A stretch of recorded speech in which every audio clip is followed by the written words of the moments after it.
disciplina aqui ela vai estar permeando diversos assuntos que vocês já viram, né, ou estão vendo, ou verão nesse curso de mecânica aqui, ó, né?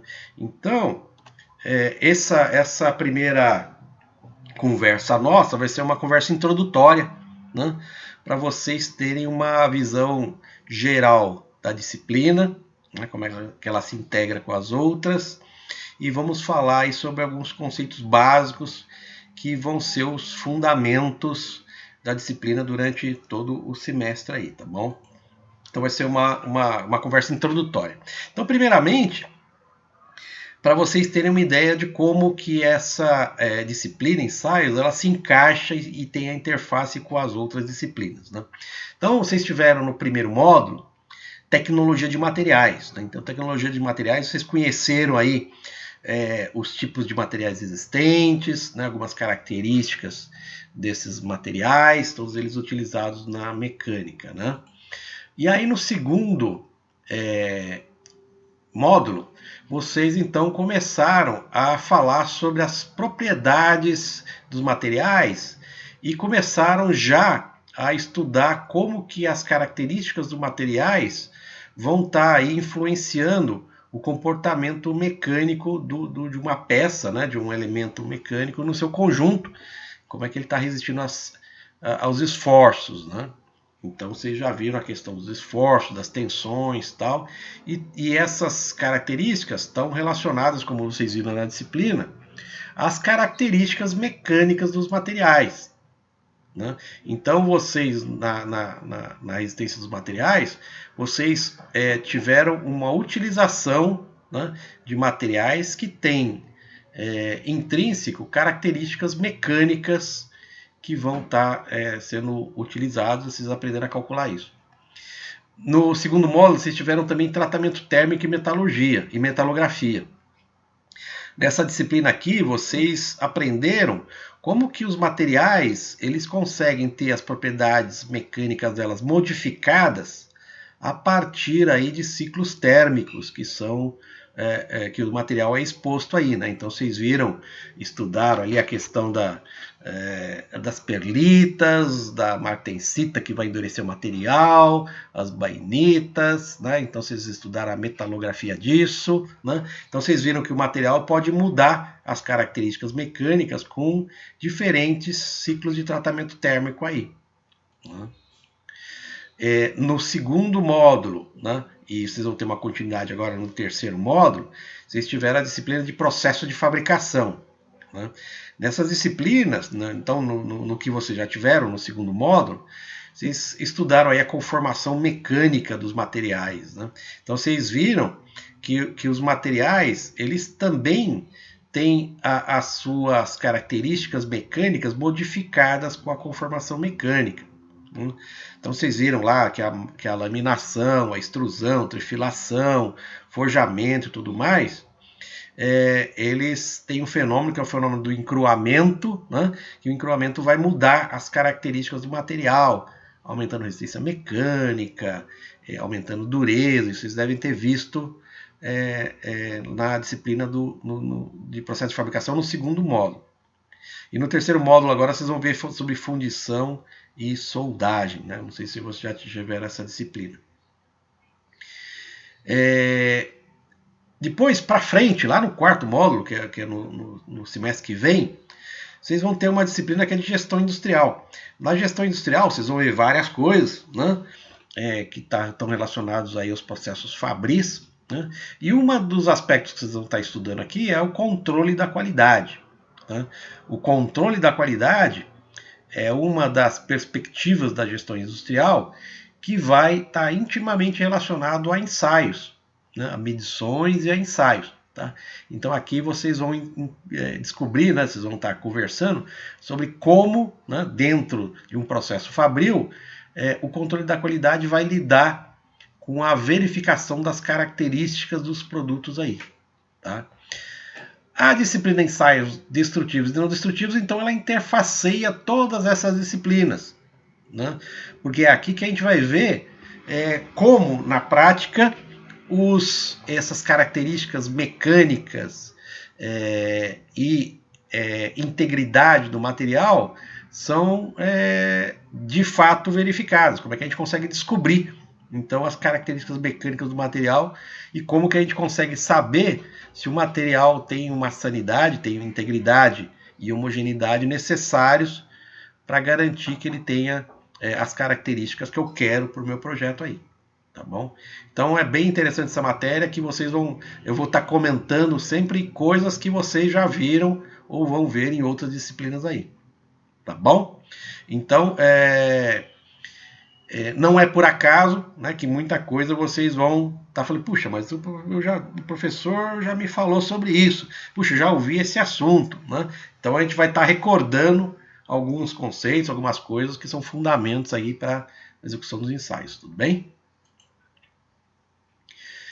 Bom, o que a gente vai falar nessa disciplina? Então são 3 grandes blocos, né? O primeiro é bem rápido, né? Essa aula introdutória, né? E a gente vai ter uma continuidade um pouquinho mais para frente ali, né? A gente vai ter um bloco que é dos ensaios destrutivos, né? Que a gente vai ver exatamente o que significa isso, por que o ensaio é considerado destrutivo, a gente vai estudar esse assunto. E na segunda metade do curso, nós vamos estar então entrando mais em detalhes sobre os ensaios não destrutivos. Tá? Então eu falo que o curso ele tem 3 blocos, né? Sendo que esse primeiro é bem rápido e a gente vai passar o semestre falando sobre esses 2 assuntos aqui. Bom? Falando um pouquinho sobre a nossa metodologia, então é o seguinte, né? A experiência com as turmas passadas mostrou que o melhor jeito da gente conduzir a disciplina para ajudá-los na questão de organização, principalmente, é fazendo aulas síncronas semanais, né? Eu quero ouvir vocês se vocês concordam com isso ou não, né?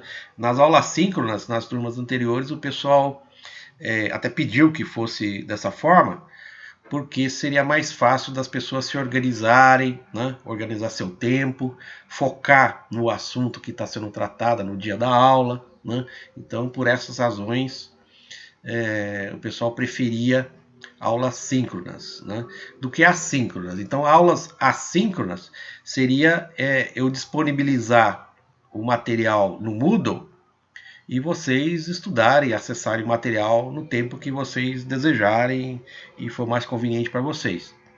Muita gente se perdeu nessa liberdade toda, vamos dizer assim, né, e acabaram pedindo para que a gente fizesse aulas, encontros online, né? Então, eu queria ouvir de vocês se vocês têm essa mesma opinião, se tem uma opinião diferente, o que vocês acham? Para mim tá bom, professor, as aulas síncronas. Aulas síncronas, tá bom. Igor, Odinei, Ronaldo, o que vocês acham? também concordo, professor. A aula síncrona é bem melhor. Tá bom, legal. Então, beleza. Então vamos fazer isso. E assim, para o pessoal que não tem, por algum motivo, possibilidade de acompanhar a aula síncrona, via de regra, eu vou estar gravando essas aulas, né, esses encontros, e aí eu disponibilizo também para quem o vídeo, né, para quem não pôde assistir, poder assistir em outro momento, né? Fica um pouco chato porque não tem a interação, tal, a pessoa, né? E normalmente esses vídeos eles ficam um pouco longos, né? Tá bom?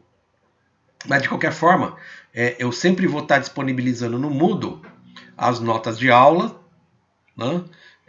Que é exatamente o que eu vou estar passando aqui para vocês, né? Nesse encontro síncrono. E eu vou, via de regra, sempre estar disponibilizando alguns vídeos selecionados, né? Eu gosto muito, e vocês devem conhecer, o Telecurso 2000. Vocês já conhecem?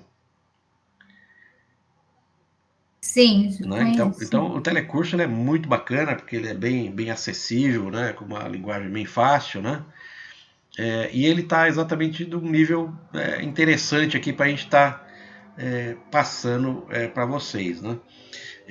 Normalmente a gente passa o conteúdo, que é o mesmo do telecurso, né? A gente às vezes se aprofunda mais, né? Para ficar bem fundamentado aqui os conceitos e o embasamento, né? Teórico, conceitual e tecnológico que está por trás de cada uma das coisas, né?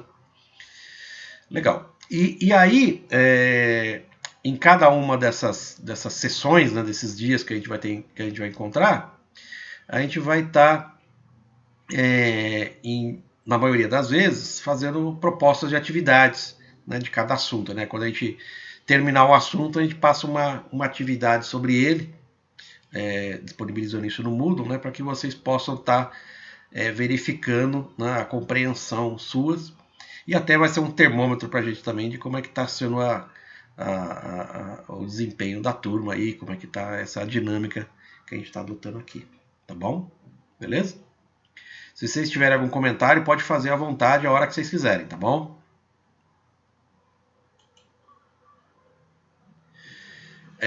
Avaliação, né? Então, como eu disse, cada um dos assuntos que a gente vai abordando, a gente vai então propor atividades, ou são exercícios, né, assim, em cima dos assuntos, questões, né, em cima dos assuntos que a gente está falando, ou então, em algumas vezes, né, principalmente para ensaios não instrutivos, algumas vezes a gente pode pedir relatórios, né, sobre o assunto que a gente abordou aí na questão, tá? Então isso vai, no decorrer do curso, vocês vão ver como é que isso aí funciona, né? A nota final, então, vai ser a média das atividades. A gente deve ter, nesse curso, aproximadamente 6 atividades, tá? Para serem realizadas. A presença de vocês, eu não vou estar contabilizando o comparecimento às aulas online, porque às vezes a pessoa tem algum problema no serviço, não pode comparecer e tal, tudo mais, mas eu vou considerar a frequência em função da realização das atividades. Então, quem realizou 100% das atividades tem 100% da presença. Quem realizou metade das atividades tem metade da presença. Aí vai ficar por falta. Tá bom? Então são as atividades que vão ser o balizador da frequência aqui. Tá bom, gente? Vocês, Ok. alguma questão aí sobre como vai ser conduzido o curso? Tranquilo? Tranquilo, professor. Tá legal. Então vamos lá. Vamos começar a introduzir, né, esse assunto. Né? Primeiramente, né, uma grande questão é para que eu vou estudar isso? Né? Onde eu vou chegar com esse assunto? Né? E aí eu trouxe, né, 3 cases, né, 3 casos, né, que ilustram bem qual que é a consequência, né, de eu não conhecer ou não levar em consideração características do material ou ensaios realizados. Né? O primeiro deles, né, é um evento, né, uma coisa que aconteceu há pouco mais de 30 anos atrás. Né? Eu acho que, não sei se algum de vocês acompanhou essa situação que aconteceu da nave espacial Challenger. Né? A Challenger foi o primeiro veículo espacial, né, que foi concebido para conseguir retornar à Terra depois de alcançar o espaço ali, né? Então a ideia seria que essa nave, né, esse ônibus espacial, pudesse ir para o espaço e voltar, né, e ser reutilizado. Né? Então foi um grande programa da NASA ali. E aconteceu que uma dessas largadas, né, dessas situações, dessas decolagens, o Challenger, né, ele lançou e aconteceu um problema. Né? Esse problema aqui que foi, né, que aconteceu? No Cabo Canaveral, onde essa nave foi lançada, né, era um inverno, né, uma temperatura muito fria, né, naquele dia.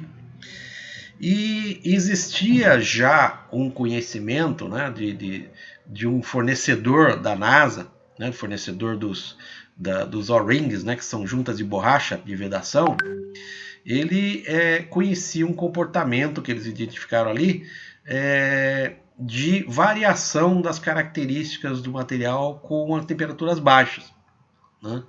O material ficava muito duro e acabava não conseguindo vedar.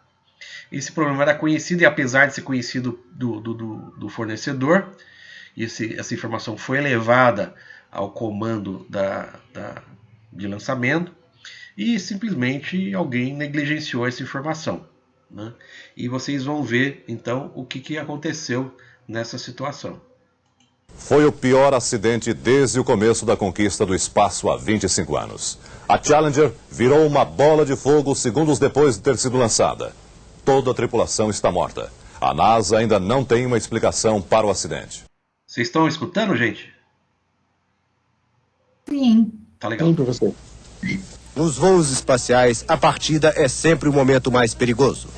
Mas a poucas horas da partida de hoje, nenhum dos 7 astronautas parecia preocupado.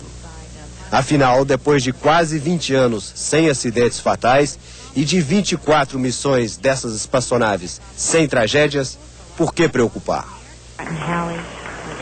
Atrasos e problemas técnicos também tornaram-se rotineiros do programa americano. O voo de hoje partiu com 1 hora e 40 minutos de atraso por causa do tempo. Foi o dia mais frio da Flórida em 40 anos. Mas isso também não trazia preocupação. We have main engine start. 3, 2, 1. And liftoff. Liftoff of the 25th Space Shuttle mission. A partida foi perfeita. Esta missão tinha vários objetivos técnicos, mas a atenção maior do povo estava concentrada na primeira professora americana no espaço. Foi a primeira cidadã sem funções técnicas nem compromissos com a NASA a participar de uma missão. O marido, os filhos e os pais dela viram e aplaudiram a partida. Com 1 minuto de voo, a 14 quilômetros de altura, o comandante da Challenger recebeu instrução para dar toda a aceleração. Challenger, go at throttle up. Ele respondeu: Roger, potência total. 1 minute 15 seconds, velocity 2,900 feet per second, altitude 9 nautical miles. Foram as últimas palavras que vieram da Challenger. A primeira explosão foi num dos 2 tanques de combustível sólido, só visível pelas câmeras de televisão, imperceptível para os que estavam no chão no Cabo Canaveral. Depois veio esta, a grande, do tanque de combustível líquido.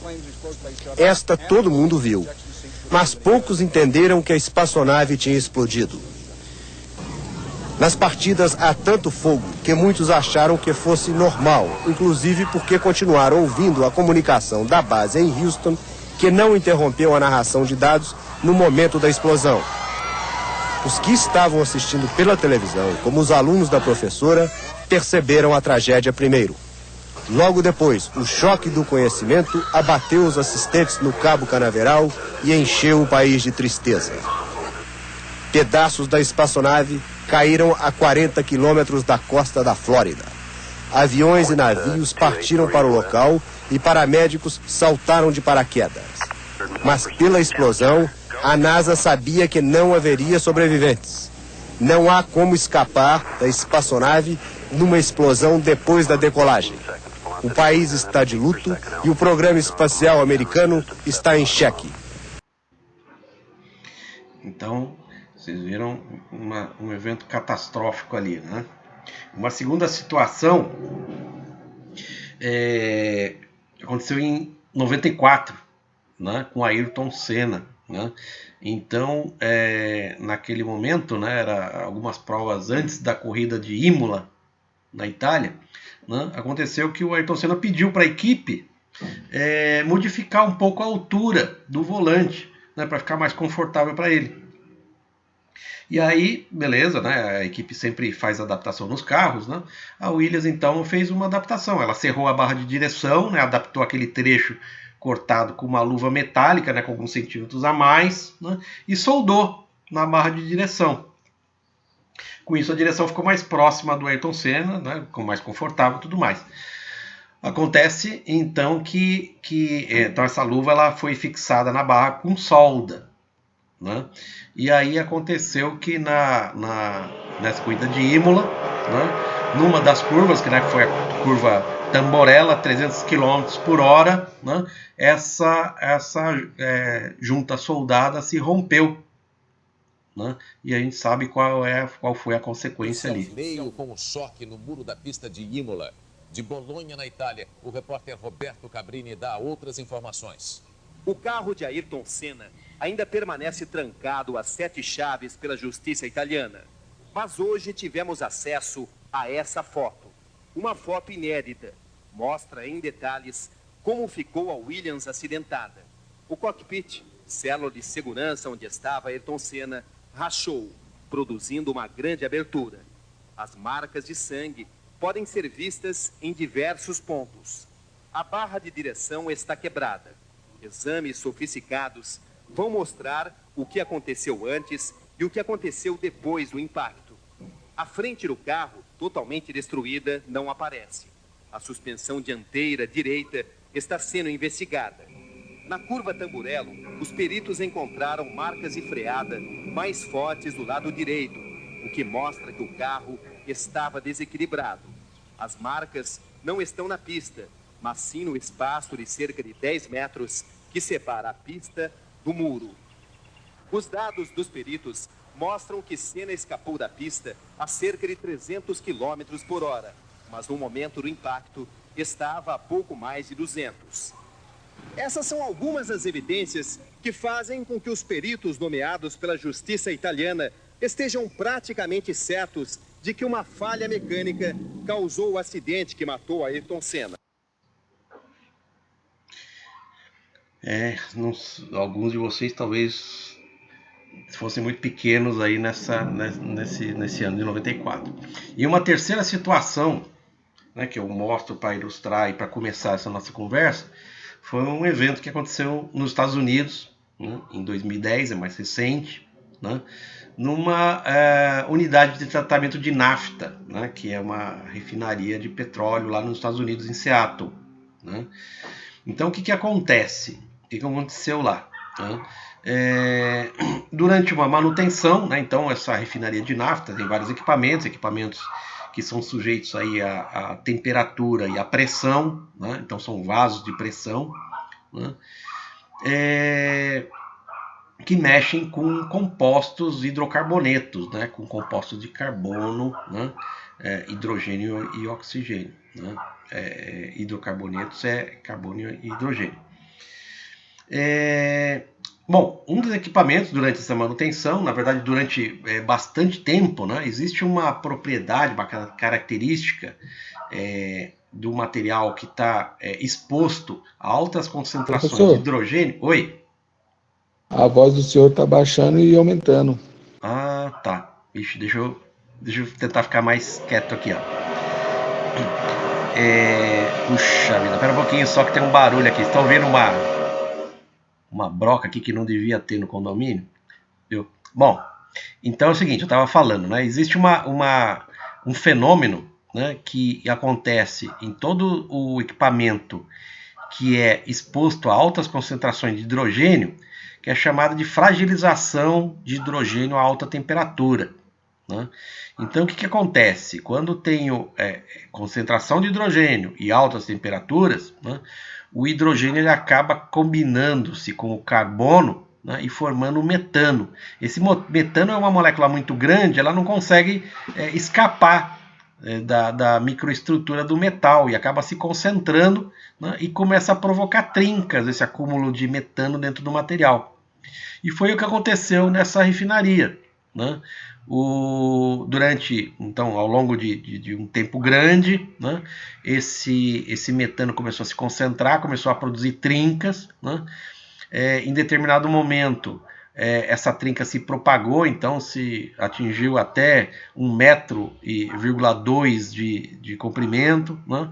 E abrangendo aí 1/3 da espessura da parede de trocador, a parede de 1 polegada, né? E essa trinca, quando for então fazer o startup, né, da planta, né, então ligar o equipamento, a temperatura aumentou muito rapidamente, então teve uma explosão aí, né, que vocês vão ver nesse vídeo aqui, ó. Esse vídeo é interessante porque ele mostra, ele é meio longo, né, 5 minutos, mas ele mostra bem uma análise de falha, né? Como que é feito a análise de um acidente, né? Como deve ser feita, né?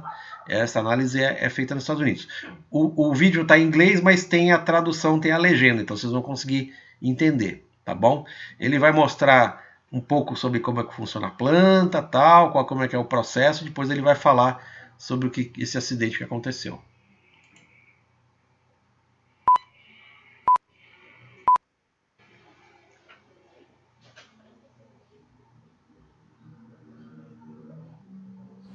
April 2nd, 2010, the Tesoro Refinery in Anacortes, Washington. A nearly 40-year-old heat exchanger violently ruptures, causing an explosion and fire that kills 7 workers, the largest loss of life at a U.S. refinery since 2005. The Chemical Safety Board launched an investigation and determined that the heat exchanger catastrophically failed due to long-term damage from what is known as high-temperature hydrogen attack. The Tesoro Refinery in Anacortes is an 800-acre facility located approximately 70 miles northwest of Seattle. The refinery produces a variety of products, including gasoline, diesel, jet fuel, and asphalt. Within the refinery's naphtha hydrotreater unit, raw naphtha, a light component of crude oil, is treated to remove nitrogen, sulfur, and oxygen impurities. Before entering the unit's reactor, the raw naphtha and hydrogen are preheated inside pressure vessels called heat exchangers. The unit contains 2 banks of 3 heat exchangers supported by a 3-level steel structure. Each heat exchanger consists of a bundle of tubes inside a steel shell. Hot fluid exiting the reactor flows through the heat exchanger shell, while cool fluid headed for the reactor flows inside the tubes. Heat is exchanged through the walls of the tubes. Every 6 months, the heat exchangers are taken offline to be cleaned because of fouling, a common occurrence when operating heat exchangers in this type of service. As the raw naphtha is heated, a scale-like material forms and deposits onto the inside of the tubes, hindering the transfer of heat in the exchangers. On March 28, 2010, 1 bank of heat exchangers was taken offline and disassembled for cleaning, while the other bank remained in service. This allowed the unit to continue to operate. By mid-afternoon on April 1st, the cleaning was complete and operators initiated the startup of the offline bank of heat exchangers. The procedure required an inside board operator monitoring the control console and 1 outside operator opening and closing large manually operated valves. But the heat exchangers had a history of developing leaks during startup, something that refinery personnel had come to see as normal. Additional operators from other nearby units were called upon to assist with the startup, including mitigation of potential leaks. By 10:30 p.m., the outside operator was joined by 6 workers from other units within the refinery. The 7 workers were located around the heat exchangers, where startup activities continued past midnight. But unknown to the workers, the steel shells of the middle vessels in both banks of heat exchangers had been severely weakened due to cracking caused by high-temperature hydrogen attack. This occurs when tiny hydrogen atoms diffuse into steel at a high temperature, then react with carbon in the steel to form methane gas. The larger methane molecules, unable to diffuse out of the steel, accumulate, stressing the steel and over time causing fissures. In both of the middle heat exchangers, the fissures grew and connected to form large internal cracks. One such crack was 48 inches long and extended more than 1/3 of the way through the vessel's 1-inch thick shell. Shortly after midnight, the temperature of the fluid exiting the tubes of the online bank of exchangers increased about 75 degrees over the span of 3 minutes, a temperature increase that was typical and observed in previous startups.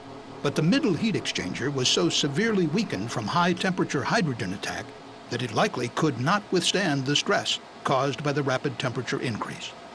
At 12:35 a.m., employees working at a nearby process unit heard a loud hissing noise when vapor began to leak as the heat exchanger cracked at its weakest point. Seconds later, the exchanger violently ruptured. Hot hydrogen and naphtha vapor rapidly vented from the exchanger and spontaneously ignited upon contact with air, resulting in a massive fire that consumed the heat exchanger structure. 3 of the 7 operators died at the scene. The other 4 operators were transported to local burn centers with severe injuries. 2 died within hours. The other 2 succumbed within days. Então, pessoal, vocês viram, nessas 3 situações, né, a gente viu que tiveram vidas envolvidas, né, e muito dinheiro, né, também perdido por causa desses acidentes, né. O que tem de comum nessas 3 situações a gente percebeu a importância de a gente conhecer o comportamento dos materiais, né, sobre determinadas condições, né, que são as condições de uso desse material, né. No primeiro, um anel de borracha, né, o comportamento dele com frio. No segundo, o comportamento do cordão de solda com os esforços que ele estava sendo submetido repetidamente, né. E no terceiro a gente viu a fragilização por hidrogênio a alta temperatura ali, né? Então são comportamentos de características diferentes desses materiais, né? Mas todas elas a falta de um tratamento adequado, né, das características dos materiais na sua condição de uso acabaram provocando essas situações fatais e dramáticas aí, né? Então a gente vai estar estudando então coisas relacionadas a isso, né? Coisas relacionadas ao comportamento dos materiais e como que a gente consegue então descobrir as características dos materiais que vão ser mais adequadas para as diversas situações, né? Então essa disciplina vai falar sobre como eu consigo identificar as características e como eu consigo descobrir se o material tem a sanidade adequada para estar suportando as suas condições de uso aí, beleza?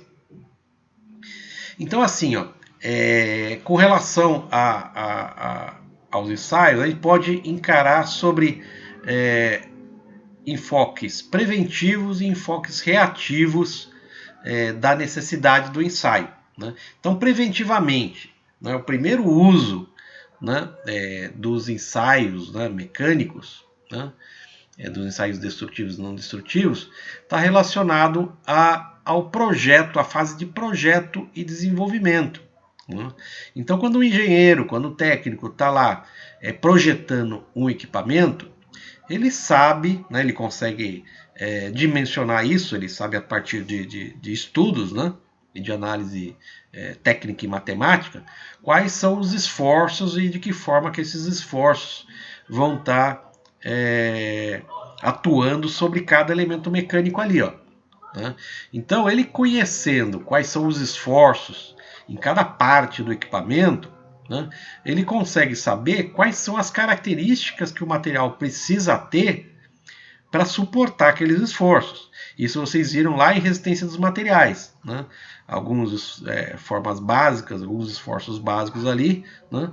Como é que eu calculo, né, qual que tem que ser a característica do material? Então vocês viram lá os limites de resistência mecânica, os limites de escoamento e tudo mais, para suportar aquela tensão que o elemento vai estar sendo submetido, né? Então a determinação da capacidade dos materiais, né, em transmitir ou resistir aos esforços que são aplicados, sem romper ou sem ter deformações plásticas, né, que são incontroláveis, é um aspecto preventivo, né, do ensaio mecânico, porque é a partir do ensaio mecânico que eu vou conhecer então as características do material.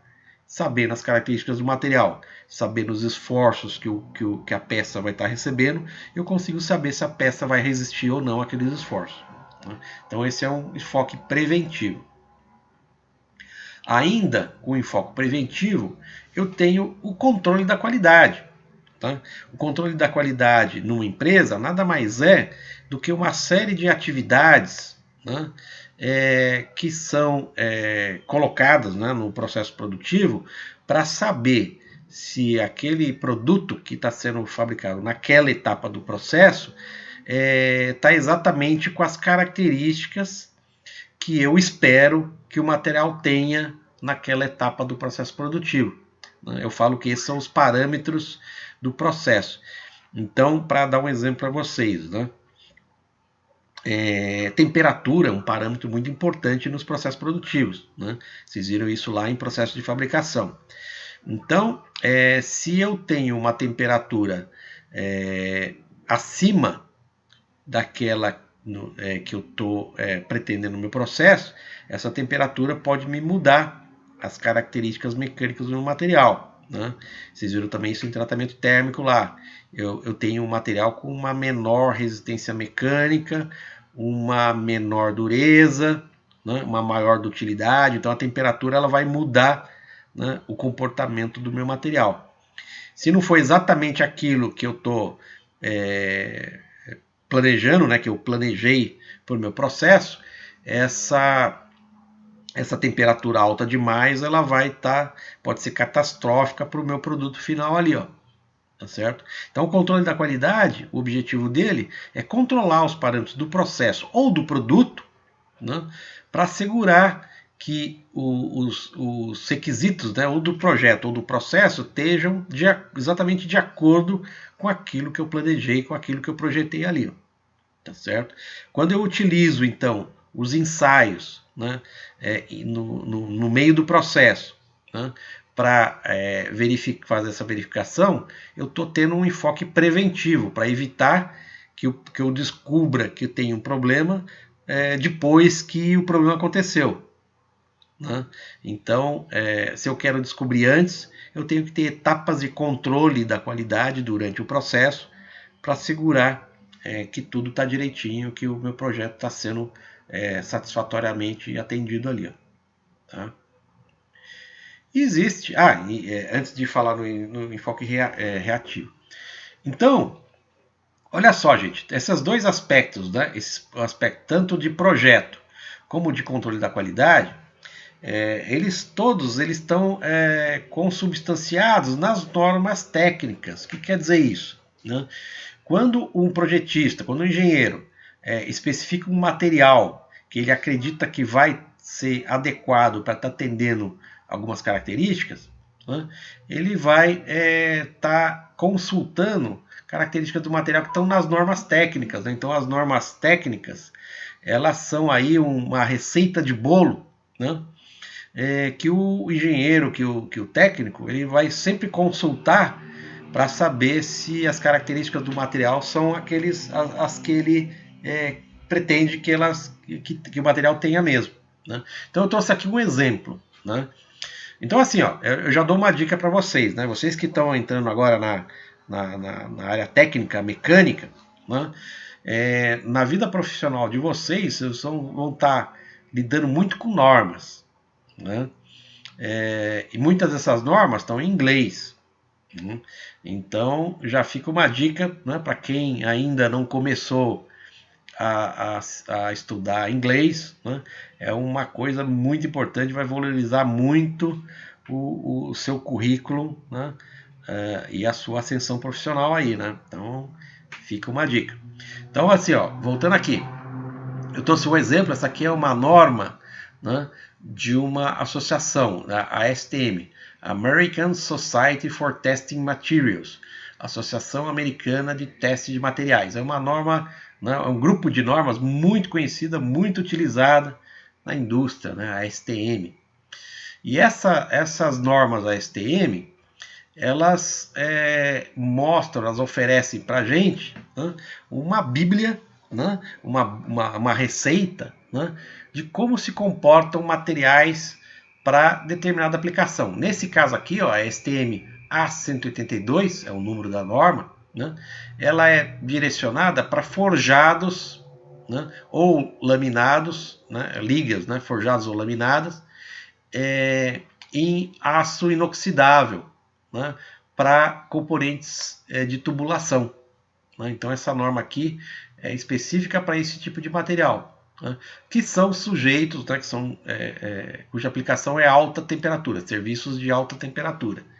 Então vocês vejam, né, existe uma norma internacional que vai falar para o projetista o seguinte: olha, sempre que você for aplicar um material né, de aço inoxidável, forjado ou laminado, para uso em alta temperatura, então consulte essa norma A182 e escolha o material, né, que está referenciado aqui nessa norma, porque aqui vai dar uma receitinha de bolo, né?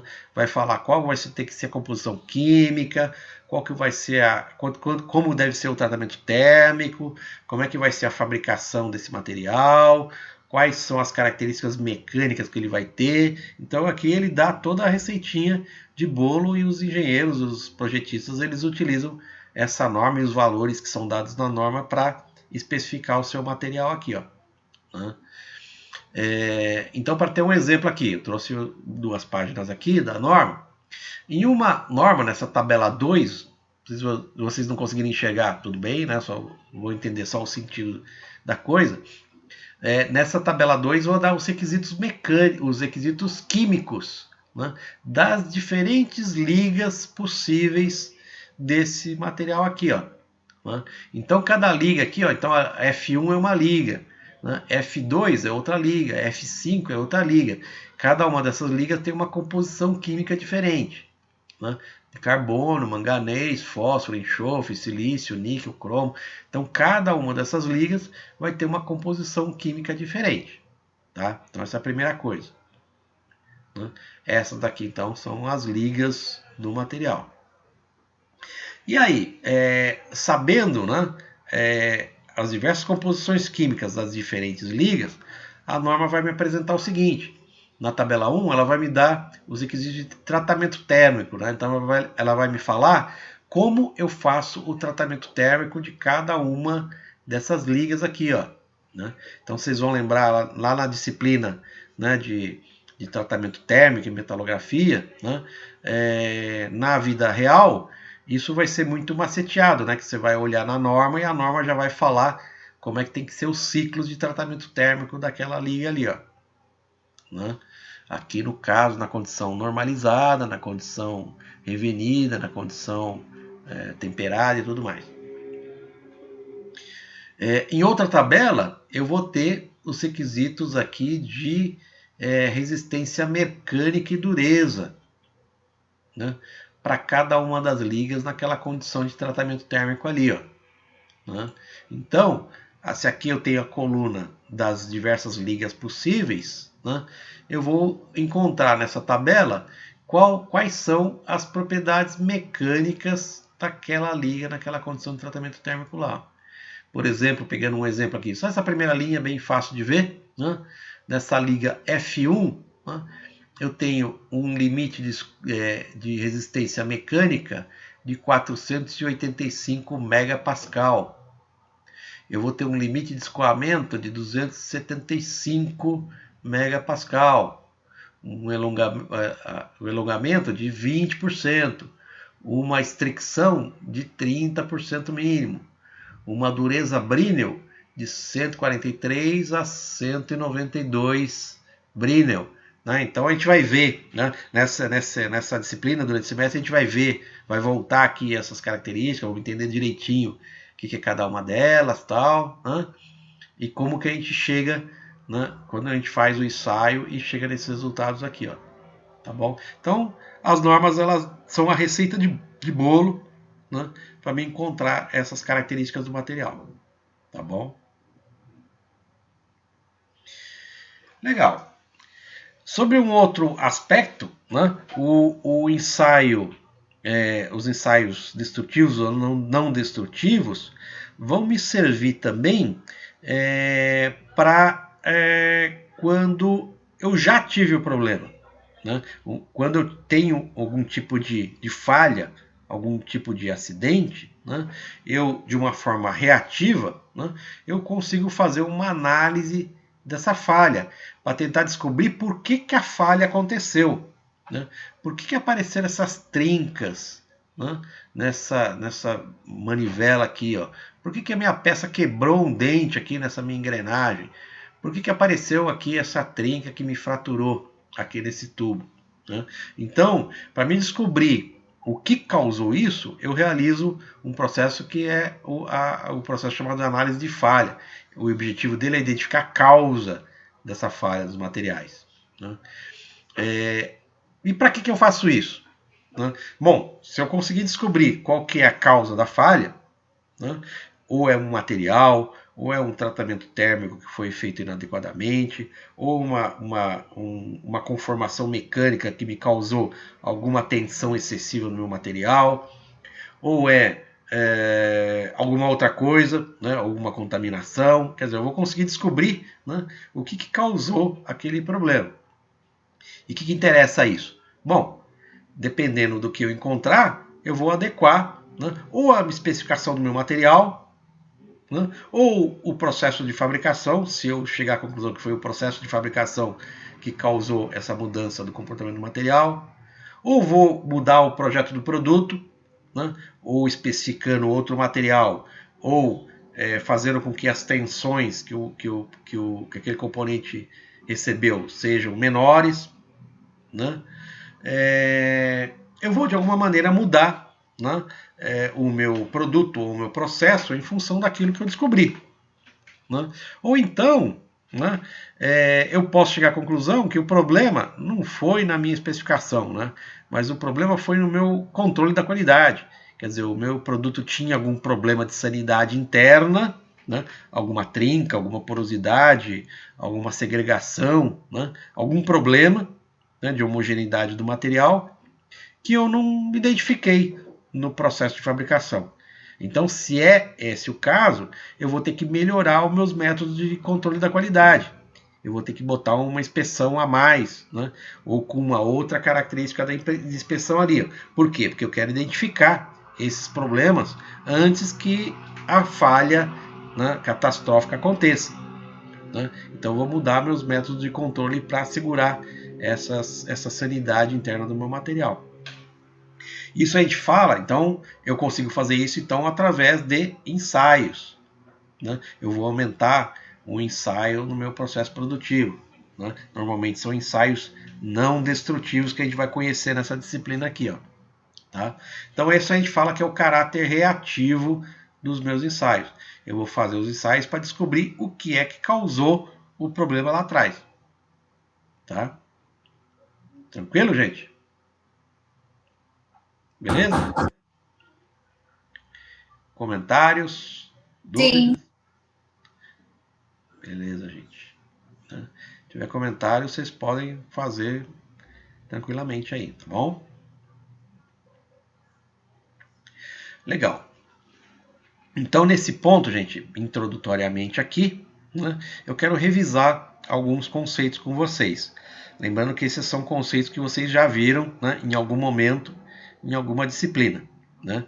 Então, a gente vai estar reforçando, vamos estar falando mais de uma vez sobre eles, tá? Para vocês saírem desse curso aqui com esses conceitos, com esses fundamentos bem consolidados, tá bom? Entendendo o conceito, vocês entendem tudo lá na frente, tá?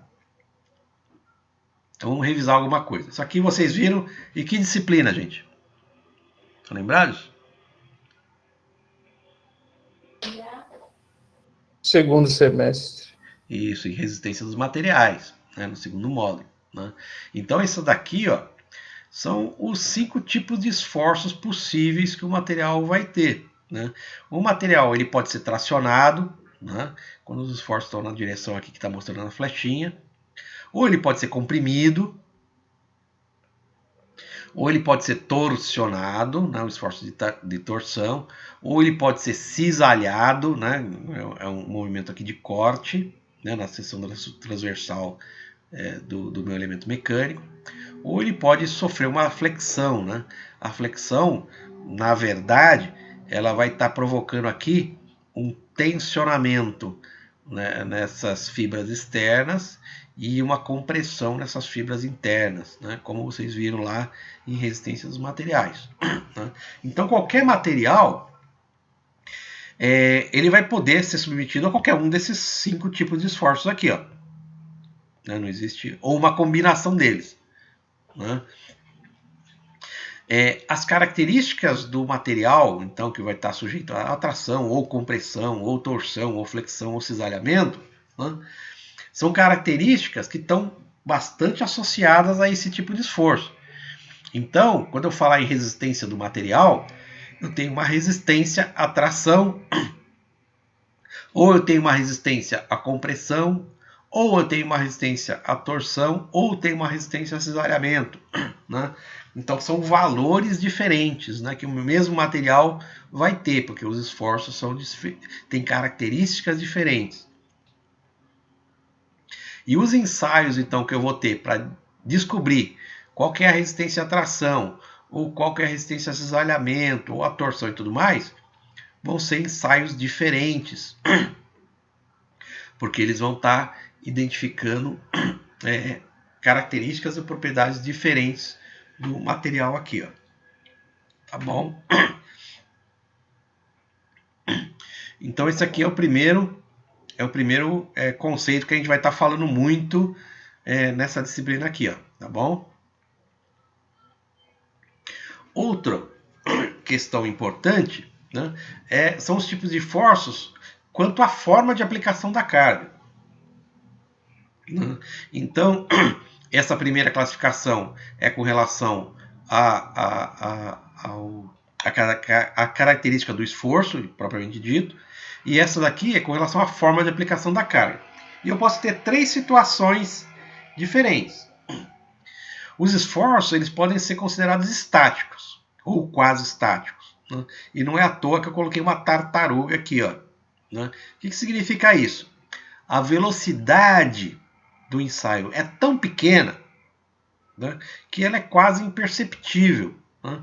Então, assim, a velocidade, né, do meu ensaio não vai ser um parâmetro significativo para mim estar identificando as características do material, né? O esforço é aplicado com uma velocidade de carregamento consideravelmente pequena para ser considerada desprezível, né? Então, a gente vai estar vendo isso aqui nas próximas aulas também. Esse aqui é uma máquina de tração, né? Essa máquina de tração ela vai puxar um corpo de prova, né, para identificar aqui, para determinar o limite de resistência à tração do meu material. Esse ensaio ele é muito lento, gente, né? Se a gente ficar olhando isso aqui, talvez a gente nem perceba essas garras se afastando, puxando esse corpo de prova aqui, ó, né? Esse é exatamente um exemplo de esforço estático, né? Quer dizer, a tração é realizada no corpo de prova a uma velocidade muito baixa, né? Por isso a tartaruguinha aqui, ó. E com esse tipo de ensaio, eu consigo, né, conhecer muito das características do meu material quando eles são sujeitos a esforços a uma velocidade muito pequena, né? Então ele é bem representativo do comportamento do material nessa condição, né? Quando os esforços são aplicados a uma velocidade desprezível. Mas, professor. Oi. Mas essa máquina ela só faz o esforço de tração, ele não faz torção também, não? Torção não. É o outro equipamento que faz torção. Essa máquina aqui, que é chamada de máquina universal, ela faz tanto esforço de tração, como de compressão, como de dobramento. Com a mesma máquina eu consigo fazer, utilizando dispositivos diferentes, né? Eu consigo fazer os três ensaios. Torção já é um outro tipo de movimento, né? Eu não consigo fazer nessa máquina aqui, ó, né? E a gente vai ver que tem outros tipos de ensaios que eu não consigo fazer aqui, né? Dureza eu não consigo, tenacidade eu não consigo, né? Então tem outros tipos de equipamentos que vão identificar outros tipos de características do material.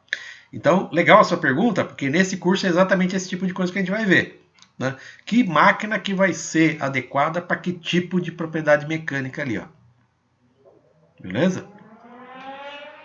Entendi, professor. Existe um outro tipo, olha só, até num gancho nessa tua pergunta, né? Um outro tipo de esforço que é considerado esforço dinâmico, né? Não sei se vocês já viram, né, algum videozinho dos testes que a indústria automotiva faz com os carros. O pessoal chama de crash test, né? Teste de batida, né?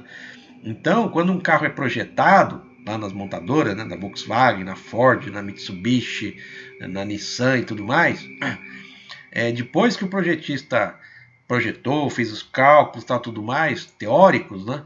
Eles vão botar esse carro para bater numa parede, né? E aí o que eles querem ver com isso? Eles querem saber qual que é o efeito do impacto do automóvel no passageiro, né? Porque o fundamental nisso, né, nessa batida aqui, é que as estruturas do carro não matem o passageiro, né? Então, quanto menos o passageiro aqui for afetado, né, quando se tiver um choque frontal como esse aqui, ó, né, melhor o carro vai ser para a questão de segurança do condutor aqui, ó, né? Então os carros eles são destruídos, né, propositadamente para saber qual que é a absorção, né, dessa energia de impacto aqui, ó, pela carroceria do carro, né? Então, diferentemente do que a gente poderia supor, né, a lataria do carro ela é feita para amassar mesmo, né? Porque amassando, né, ela vai estar absorvendo a energia do impacto. Tudo bem, eu vou ter perda material, mas eu vou preservar a integridade ou a vida, né, dos passageiros ou do condutor aqui, ó. E é isso que importa, tá?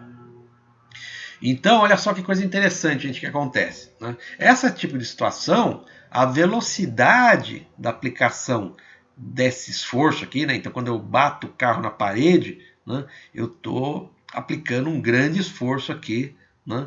Esforço de reação, né, da estrutura do carro contra a parede aqui, ó, né? E isso acontece numa velocidade muito grande, né? O objetivo é isso, né? Ver como que o carro se comporta quando ele é subitamente jogado contra um obstáculo aqui, ó, né? Então essa velocidade ela é bastante significativa, né? Ou eventualmente até instantânea, né? Quer dizer, são décimos de segundo ali, ó, né? Então essa é uma situação que a gente considera que é um carregamento dinâmico, é um esforço dinâmico, né? Que a velocidade é bastante importante aqui, ó, né? Outro tipo de situação está ilustrado nessa figurinha aqui, ó, né? É uma situação em que o esforço e a resposta variam com o tempo, né? Então, numa tempestade, num furacão aqui, ó, a velocidade dos ventos ela não é constante, né? Ela varia, elas são rajadas de vento, né? Mesma coisa seria, por exemplo, as ondas do mar, né? As ondas do mar, os esforços que elas produzem numa estrutura, numa barragem, por exemplo, elas são variáveis, né? Abalo sísmico é a mesma coisa, né? Abalo sísmico é aquela tremedeira lá, a variação, né? Então os esforços causados num terremoto, né, eles variam, né, de intensidade com o tempo, né? Então tudo isso são considerados esforços dinâmicos, né? Que as velocidades ou a resposta versus o esforço ele variam com o tempo aí, ó, tá? Esse é um outro tipo, então, de carregamento. Então, olha só que coisa interessante, gente, né? Existem alguns ensaios, a gente vai ver nessa disciplina qual que é, né? É um tipo de ensaio que é exclusivamente, né, simulando o esforço dinâmico no material. E a gente vai entender como é que varia, que muda o comportamento do material quando eu saio de um esforço estático para um esforço dinâmico. Pasmem, né? O comportamento do material pode mudar drasticamente, né? Dependendo se o esforço é estático ou se o esforço é dinâmico, né? E é importante, em algumas situações, eu conseguir prever qual é o comportamento do meu material, né? Se ele for suscetível, né? Se tem a possibilidade de ele ter, em algum momento do seu uso, um esforço dinâmico aplicado aí, ó, tá? Vamos ver mais em detalhe mais para frente. Existe um terceiro tipo de esforço, que é o esforço cíclico, né? Não deixa de ser um esforço dinâmico, né? Porque ele varia com o tempo, né? Mas em algumas condições bastante específicas, né? No esforço cíclico, esse esforço ele vai se repetir da mesma maneira com o tempo, né? O tipo de efeito que esse esforço cíclico pode causar nos materiais é um efeito conhecido como fadiga, né? Então, um exemplo, né, de um lugar, né, de uma aplicação em que eu tenha que eu tenho esforços cíclicos eram, por exemplo, no avião, né, numa aeronave. Né? A estrutura toda, né, das asas do avião, por exemplo, elas são flexíveis, né? Então quando o avião está voando, quando elas estão recebendo aqui a influência do ar, a asa vai balançar, literalmente a asa balança. Né?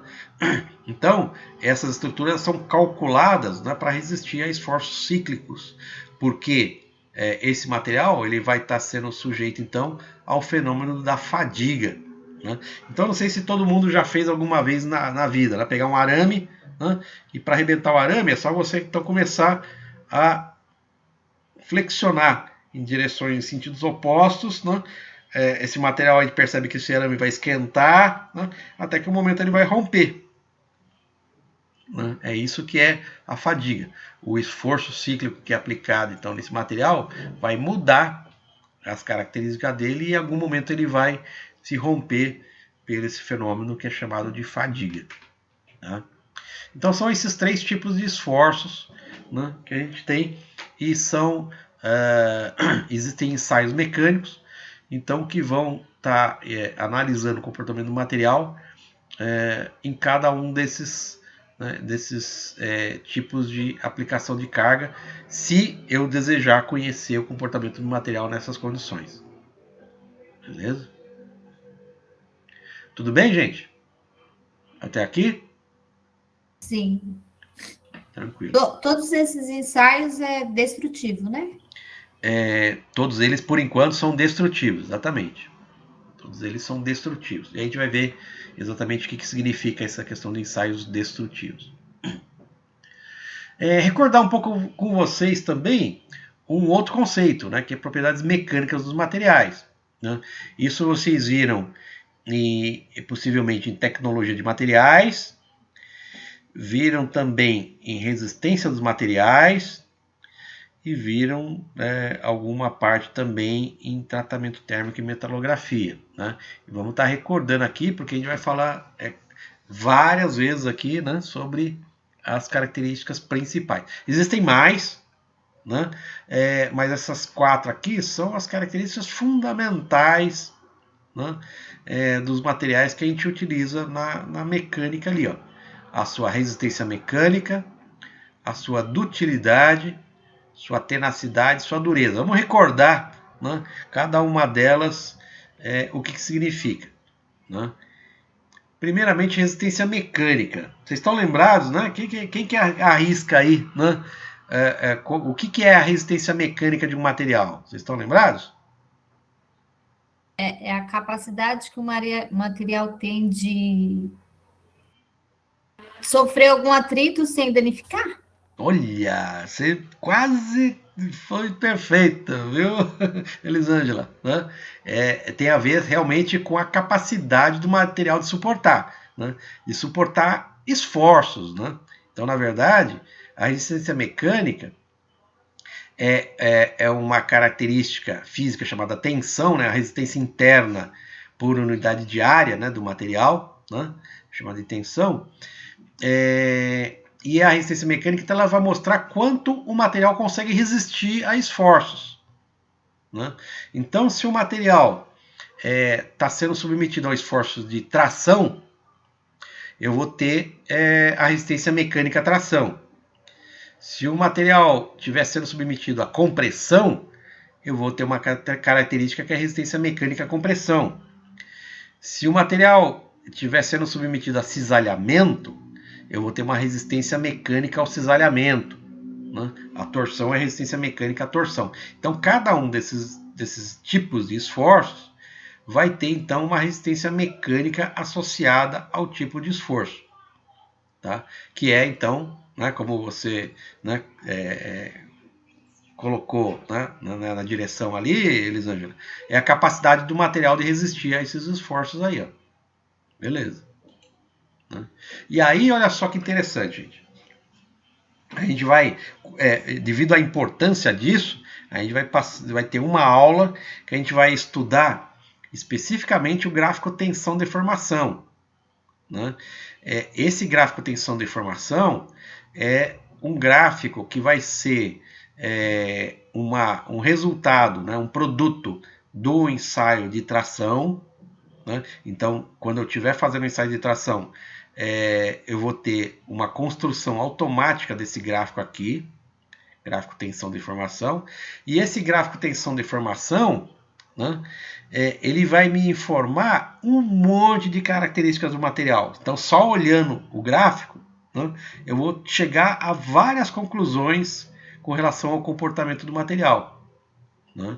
Resistência mecânica, o limite de escoamento, que a gente vai recordar o que é, a gente vai ver a dutilidade do material, vai ver a tenacidade do material, vai ver o módulo de elasticidade dele, eu vou ver o limite de ruptura, eu vou ver quando que o material está numa fase plástica, está numa fase elástica. Nossa, tem um monte de coisa que eu consigo enxergar, né, a partir desse gráfico tensão-deformação aqui, ó, né? Então é isso que a gente vai ver em detalhe, vamos explorar bastante. Isso vocês vão sair daqui desse curso craques em ver um gráfico desse daqui e reconhecer as características do material ali, ó. Beleza? Então, só para uma introdução, né? Vocês já viram esse gráfico aqui em alguma das disciplinas? Já, né? Sim. Já, né? Acho que na tecnologia dos materiais, possivelmente, né? A gente vai recordar, vocês vão sair daqui craques na interpretação desses gráficos aqui, ó. Vocês conseguiram assimilar bem isso aqui? Não, só para ter uma ideia. Quando vocês fizeram a disciplina. Sim. Né? Tranquilo, então vai ser bastante fácil, vai ser só uma recordação aqui para vocês. A segunda característica importantíssima do material que a gente vai ver, né, no ensaio de tração vai ser a dutilidade, né? E a dutilidade, vocês lembram do que se trata?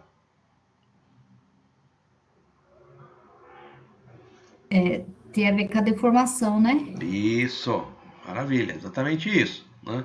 Dutilidade é a propriedade associada ao grau de deformação plástica, né, que o material apresenta até a sua ruptura, né? Então a gente conseguiu, né, nessa disciplina, a gente viu que tem dois tipos de materiais. Tem os materiais dúteis, né, são aqueles que têm grande deformação, né, até se romper, e os materiais frágeis, que são aqueles materiais que apresentam pouca ou até nenhuma deformação até se romper, né? Então, esse daqui é uma figurinha que mostra o gráfico tensão-deformação, né, que a gente vai estar recordando aqui, né?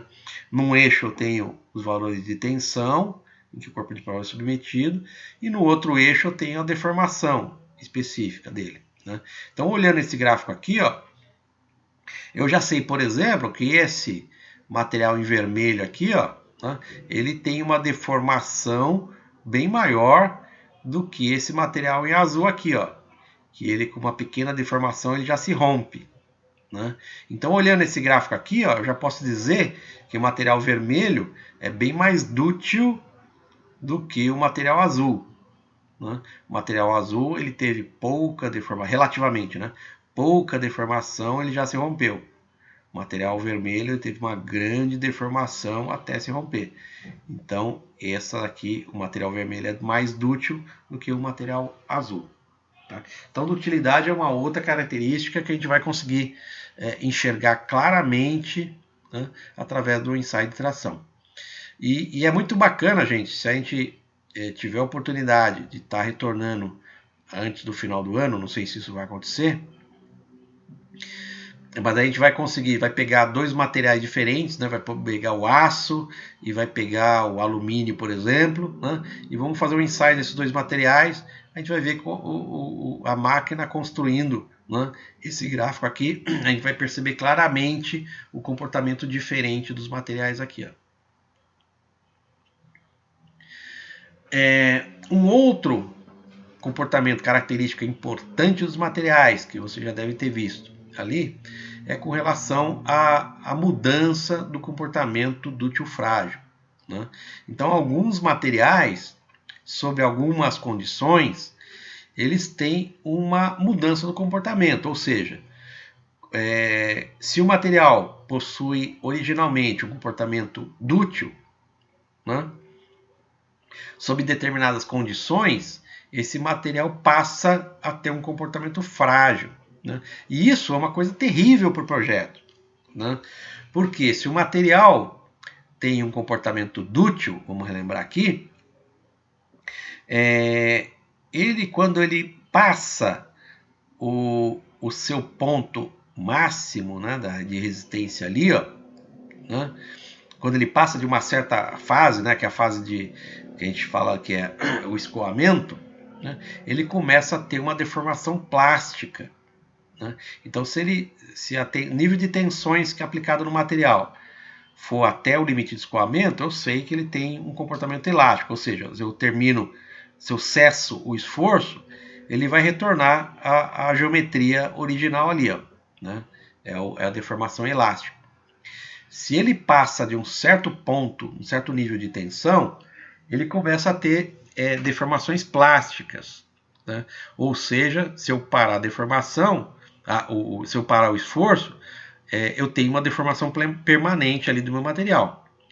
E convenhamos, né, se eu estou projetando um equipamento, né, eu não quero que esse meu componente se deforme plasticamente, né, que ele vai mudar a geometria, tudo mais, não foi o que eu projetei. Então, via de regra, quando eu estou projetando um equipamento, eu quero que o material se comporte ainda no regime elástico, né? Quando terminar o esforço, ele vai voltar à sua configuração original ali, beleza. Mas o que acontece? Alguns materiais, sob algumas condições, esse material que eu consigo, né, que é o material dútil, né, que eu sei claramente, né, quando eu tenho algum problema, né? Qual que é o problema? Né? Se eu começar a aumentar o esforço, né, no meu equipamento, e começar a ter deformação plástica, opa, eu já posso parar de aplicar carga ou tomar alguma providência de emergência ali, ó, porque significa que lá na frente o material vai estar rompendo, né? Então a deformação, o início da deformação plástica é um sinal de alerta muito importante que eu posso ter, né, para evitar, né, antes que tenha algum problema catastrófico, né?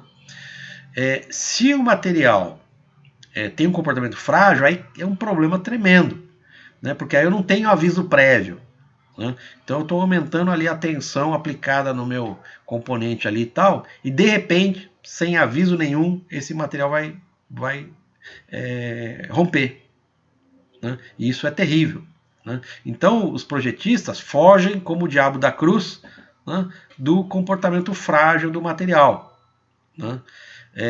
E essas figurinhas aqui, elas são bem interessantes, bem ilustrativas, né? Isso começou a ser descoberto que isso era um problema, né? Esse comportamento dútil, frágil, né? Quer dizer, esses materiais que mudam o comportamento, né?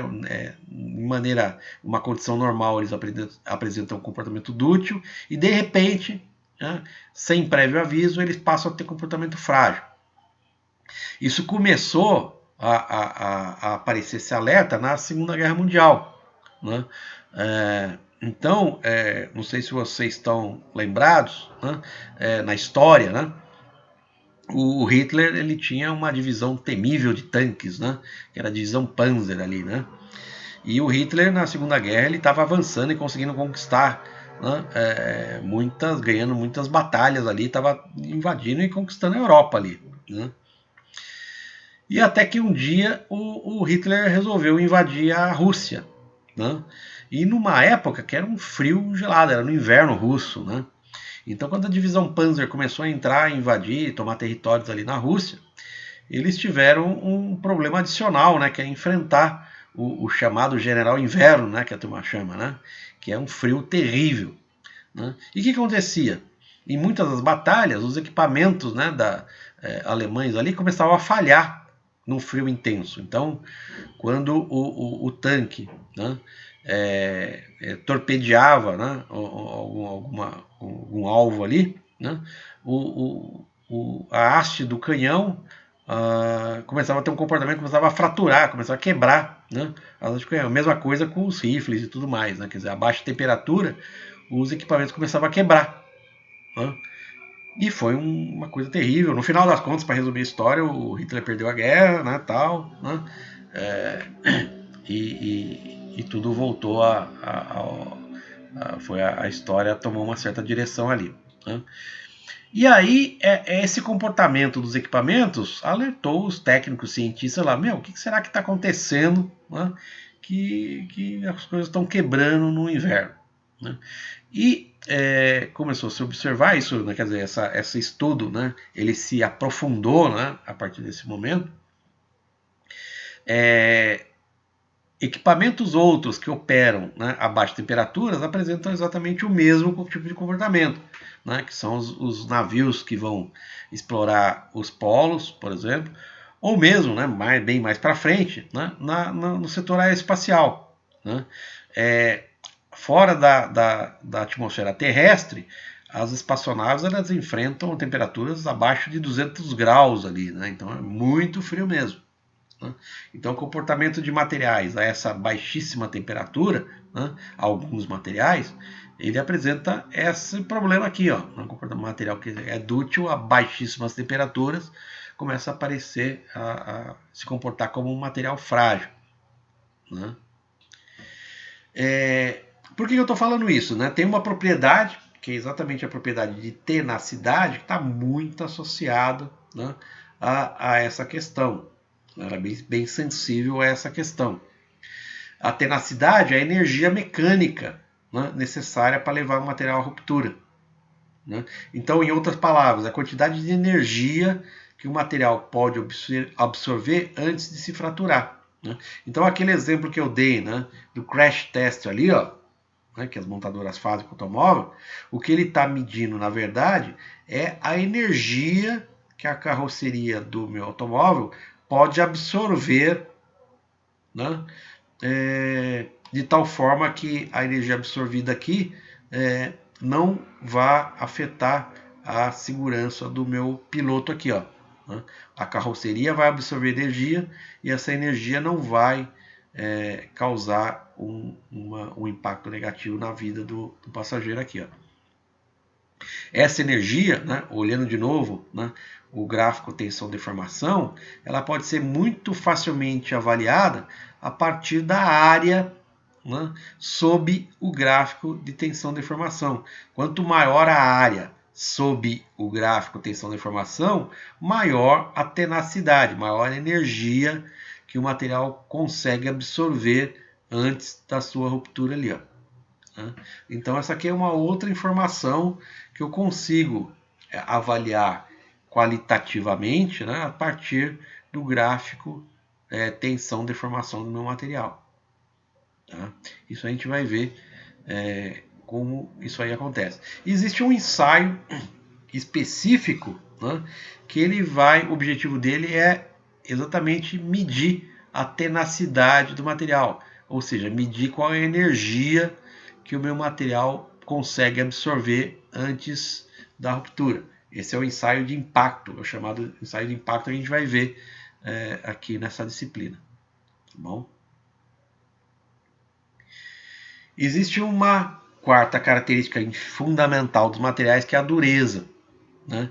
Então, vocês lembram qual que é o conceito de dureza, gente?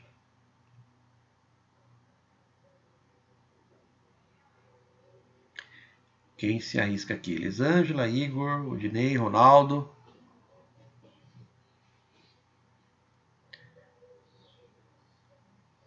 Alguém se arrisca, gente?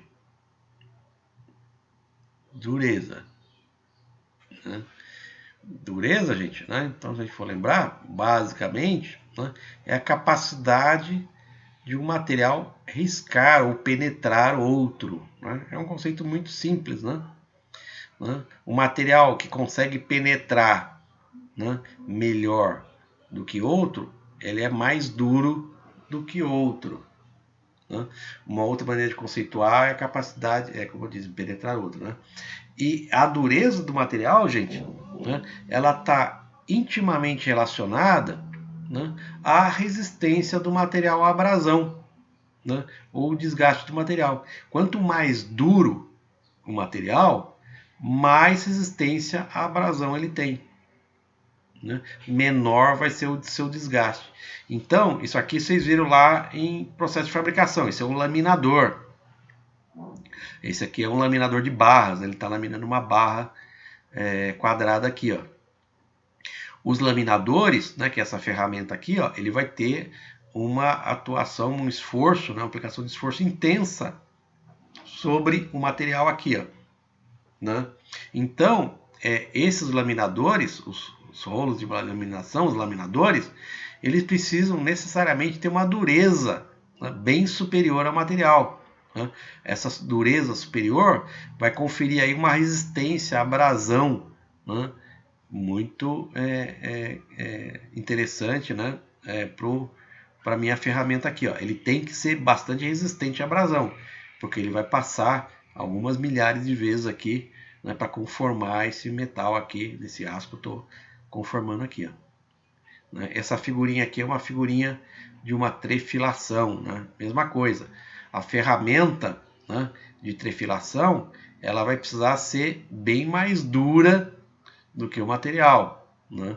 Porque ela vai ter que resistir à abrasão, né, e ter menos desgaste da ferramenta aqui, ó.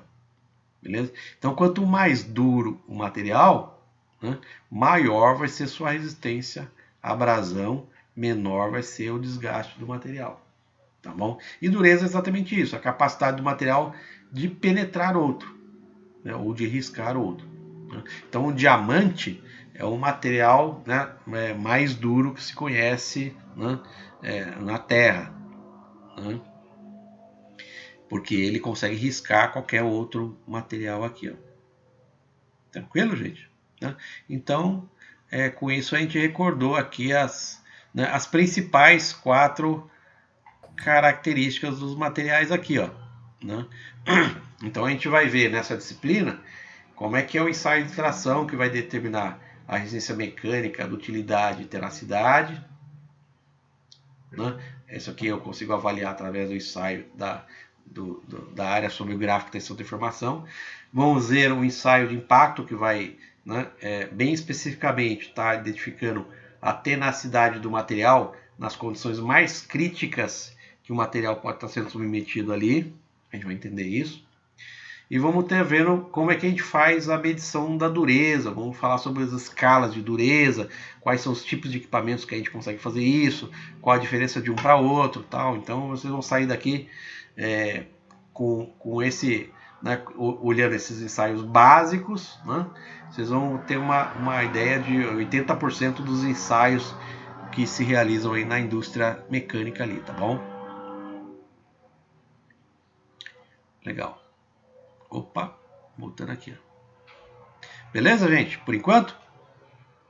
Beleza. Então, gente, olha só, né? Então vamos ver qual que é a diferença. Então a gente falou sobre ensaio destrutivo e ensaio não destrutivo, né?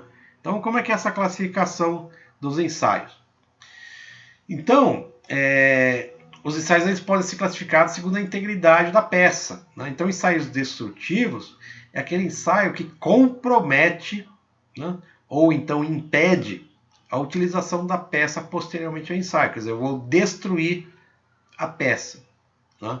Então, se eu vou comprometer, né, a utilização da peça, né, via de regra, eu não consigo fazer esse ensaio diretamente na minha peça final ali, ó, né?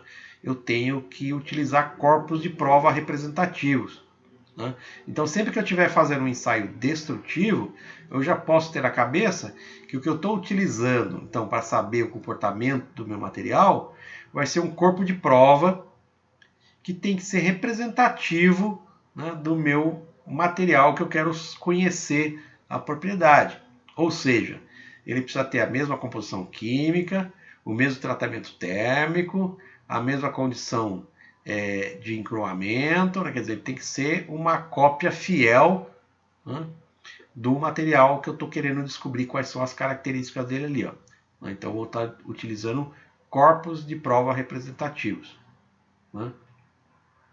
Os ensaios destrutivos, né, eles servem fundamentalmente para identificar as características mecânicas do material ensaiado.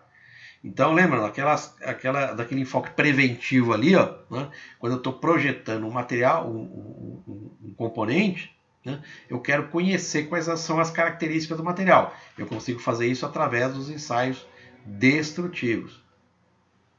Tá? Beleza? Diferentemente disso, eu tenho os chamados ensaios não destrutivos, o nome já sugere, né? Esse ensaio ele não compromete a utilização da peça posteriormente à sua realização, ou seja, eu vou fazer esses ensaios diretamente no meu produto final ali, ó, né? Eu realizo o ensaio, vejo se ele tem a homogeneidade, a integridade física esperada do meu material, né? Se ele tiver, beleza, eu posso utilizar esse material como produto normalmente, porque ele não vai ter não vai ter sido afetado nenhuma das características do material ali, ó. Beleza? Então essa é a grande diferença. Quer dizer, o ensaio destrutivo eu tenho que realizar em corpo de prova representativo. Por quê? Porque se eu fizer um produto, eu vou destruir o produto e aí que adianta, né? Então, eu faço no corpo de prova e eu fico sabendo quais são as características do material. Exames ou ensaios não destrutivos, diferentemente, eu posso fazer diretamente na peça, e é isso que normalmente acontece, né? Porque característica nenhuma do meu material vai ser alterada com esses ensaios aqui, ó. Tá bom? Então, exemplos, né, de ensaios destrutivos. Então, tem um monte de ensaios, né, que são considerados destrutivos, né? Então, nessa disciplina aqui, ó, a gente vai ver os 3 principais, né, que vão dar um conhecimento para vocês aqui, ó, de 80% daquilo que é utilizado na indústria ali, ó. Tração, impacto e dureza. Eu tenho mais, né? Eu tenho ensaios de dobramento, né? Tenho ensaio de compressão, ensaio de torção, vocês vejam, são tipos de esforços diferentes aqui, ó, né? Eu tenho ensaio de cisalhamento, ensaio de fadiga, que é aquele que vai estar verificando a condição do material sujeito a esforços cíclicos, né? E tenho outros, né? Além desses aqui eu tenho outros, né? Então, se eu quero conhecer se o material ele vai usinar bem ou não, tem um ensaio específico, né, que chama usinabilidade, né? Se eu quero saber se o meu material é adequado ou não para ser estampado, tem um ensaio específico que é o de estampabilidade, né? Existe o ensaio de fluência, que é um ensaio que vai ser feito a alta temperatura, né? Então, eu vou fazer, tipo assim, né, em outras palavras, do popular, né, uma tração, né, a temperatura elevada para ver como é que o material se comporta. Então tem um monte de ensaios diferentes, tá? A gente vai estar nessa disciplina enfocando vocês o ensaio de tração, impacto e dureza, tá? Se vocês quiserem, depois a gente só en passant passa alguma informação desses outros ensaios para vocês ali, tá bom?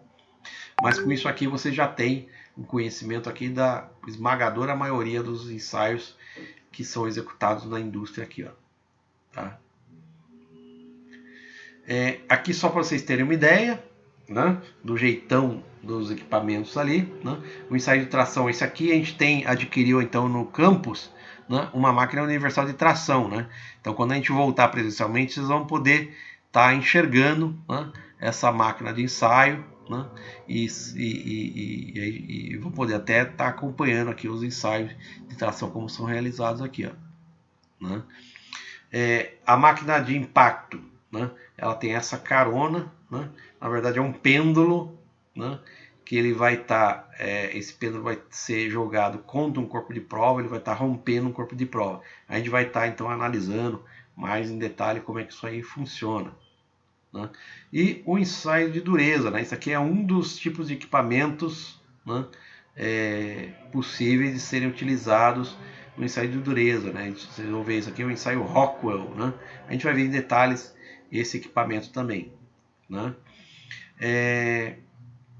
Tem outros ensaios, né? Tem o ensaio de flexão, que eu vou fazer, né, simular a flexão da barra, né, de uma chapa do corpo que eu quero fazer. Isso aqui, na verdade, eu utilizo dispositivos especiais para fazer essa flexão. Dobramento é a mesma coisa, né? Quer dizer, eu utilizo a mesma máquina de tração com dispositivos especiais aqui que vão me simular o dobramento do meu corpo de prova aqui, ó, né? e a partir das tensões aqui, das forças que são aplicadas, eu consigo avaliar aqui a característica do material ao dobramento, né? Então isso aqui só para vocês terem uma ideia que a cara dos equipamentos são bem diferentes aqui, ó. Tá bom? Já com relação aos ensaios não destrutivos, né, a gente tem alguns que são da mesma forma, né? Tem vários ensaios diferentes possíveis, né? A gente vai ver aqui os principais ensaios não destrutivos que vão cobrir aí 80%, 90% daquilo que vocês podem encontrar, né, na indústria quando vocês estiverem trabalhando ali, ó, né? Até a inspeção visual, né, é considerada um ensaio não destrutivo por razões óbvias, né? Quando eu faço uma inspeção visual, eu estou identificando característica do material, né, sem destruí-los, né? Por isso que é considerado um ensaio não destrutivo. E eu tenho o chamado ensaio por líquido penetrante, que a gente vai descobrir, vai conseguir aprender o que significa isso. Esse ensaio, cada um desses ensaios aqui, ó, líquido penetrante, partículas magnéticas, ultrassom, radiografia, eles têm princípios físicos diferentes, cada um deles. A gente vai entender quais são esses princípios físicos, e cada um deles tem uma aplicação diferente, né? Então, só para vocês terem uma ideia, né, bem preliminar, o ensaio por líquido penetrante ele é excelente para identificar defeitos na peça que afloram a superfície, ou seja, são defeitos abertos à superfície, por exemplo, uma trinca que está aberta à superfície ali da peça, né? Eu consigo enxergar claramente aqui com o líquido penetrante. Defeitos que são internos à peça eu não consigo identificar através desse ensaio, né?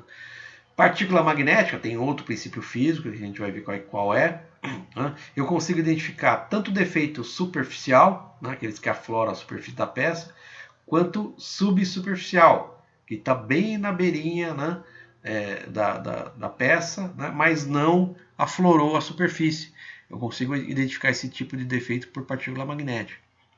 Já ultrassom e radiografia são ensaios que eu consigo identificar defeitos lá dentro da peça, né? Podem ter lá uma profundidades relativamente grandes, né? Eu consigo identificar através desses ensaios. Tanto ultrassom e radiografia a gente conhece do dia a dia, né? O ultrassom é aquele ultrassom que tem aplicação médica, né, que as grávidas fazem para ver o nenê e tal, tudo mais, né, que a gente faz para verificar se tem algum problema interno lá no corpo e tal. A gente utiliza o ultrassom, o princípio é exatamente o mesmo, né, só que aplicado a metais, né, e a materiais outros também não metálicos. Radiografia é exatamente o princípio mesmo daquele que a gente faz radiografia dos ossos, né? O princípio é exatamente o mesmo, só que aplicado a metais ou não metais aí, tá? E tem outros tipos de ensaio, né? Que esses ensaios são ensaios específicos, dependendo do tipo de indústria. A gente vai ver ensaio de saquidade, termografia, emissão acústica e por aí vai. A gente vai citar também, vocês vão conhecer mais rapidamente isso daqui, né? Para ter uma ideia do que seja também, tá bom? A gente vai dar bastante foco no ensaio por líquido penetrante, partícula magnética, ultrassom e radiografia, tá bom? Só para vocês terem uma ideia, né, bem introdutória, líquido penetrante é um líquido que a gente vai aplicar na superfície da peça e aonde tiver marcas, né, essas marcas vão estar mostrando claramente o tipo de defeito, né, os defeitos que vão estar aflorando a superfície da peça, né? A gente vai ver isso aí como é que funciona. O ensaio por partículas magnéticas, né, ele vai utilizar a magnetização como princípio físico disso aí. Eu tenho vários equipamentos diferentes, a gente vai ver as diferentes técnicas, quando que elas são utilizadas, para que tipo de situação e tudo mais, né? E o tipo de revelação, né, então essas marcas que aparecem na peça, exatamente sinais dos defeitos de integridade que essa peça vai ter, vai aparecer dessa forma bem clara, bem marcada mesmo na peça. Eu vou conseguir identificar os defeitos ali, ó. O ensaio por ultrassom, né, é um ensaio muito utilizado, muito prático. Então, para quem está militando na área de soldagem, né, vai ter muito contato com esse ensaio de ultrassom, né, que é muito feito, muito utilizado na inspeção de cordões de solda, além de materiais outros aí, como mostra essa figura aqui, ó, né? São equipamentos portáteis, né, muito fáceis de você transportar de lá para cá, fazer o ensaio em qualquer lugar que você quiser, tá, no equipamento, mas que requer uma capacitação, né, bem maior do inspetor que vai realizar esses ensaios. A gente vai entender então os princípios básicos de execução desse ensaio por ultrassom, né? E por fim, o ensaio de radiografia, né, que é um ensaio muitíssimo útil, muitíssimo utilizado, né, também aplicado bastante em cordões de solda, né, que é um ensaio que a gente vai conseguir enxergar a partir da radiação aplicada no elemento e vai ser revelada em filmes radiográficos, né? Então, através do filme radiográfico, é que a gente vai identificar se a peça tem algum problema de integridade, né, ou homogeneidade interna ou não. Tá? A gente vai entender direitinho como é que isso aí acontece. Tá bom? E aí, gente, a gente tem uma bibliografia básica, né, que é dos ensaios destrutivos, né, o livro do Garcia, uma referência boa, né, para vocês encontrarem mais detalhes. Tem mais livros do que Averini, por exemplo, né, tem várias literaturas interessantes, uma delas já é suficiente. E para os ensaios não destrutivos, gente, é até mais fácil, porque existe uma associação, que é a Associação Brasileira de Ensaios Não Destrutivos de Inspeção, que é a BEND, né, que disponibiliza o material para download gratuito no seu site, né? A gente deixa aqui até a referência desses links, né? Que a gente pode acessar aqui apostilas muito boas, muito interessantes, muito completas sobre cada um dos ensaios ali, ó, né? Essa pessoa aqui, o Ricardo Andreucci, eu tive o prazer de trabalhar com ele, né, há mais de 25 anos atrás, numa das empresas que eu trabalhei, na Jaraguá Indústrias Mecânicas. Ele era o supervisor da área de ensaios não destrutivos, né, um cara muito bom, muito didático, professor, né, e ele fez um material excelente aqui que ele disponibilizou para a BEND ali, que a gente pode ter acesso gratuito, né, e é muito interessante para a gente se aprofundar no tema aqui, ó. Tá bom, gente? Né? Então essa aqui é a introdução que eu queria passar para vocês, para ter uma visão geral, né, do curso. A gente vai entrar então em detalhes em cada um desses ensaios, tá bom? Né? E saindo daqui vocês vão ter um conhecimento bem interessante, né, dos ensaios. Isso vai ser muito bom, gente, né? Se vocês fizerem alguma entrevista numa empresa e mostrarem o conhecimento desses assuntos que a gente vai abordar nessa disciplina, vocês vão dar show ali, né? E com certeza vocês vão poder tá tendo um bom desempenho ali, ó. Obviamente o nível que a gente vai tocar o curso, né, vamos falar sobre bastante coisa, né? Vocês vão ver que tá bem detalhado, né? E como tudo nessa vida, né, se vocês precisarem algum dia entrar numa área específica, né, que vai precisar de conhecimentos mais aprofundados nos ensaios destrutivos, vocês vão encontrar nessa literatura aqui uma referência muito boa. A gente vai estar explorando isso aí durante nossas conversas ali. Tá bom, gente?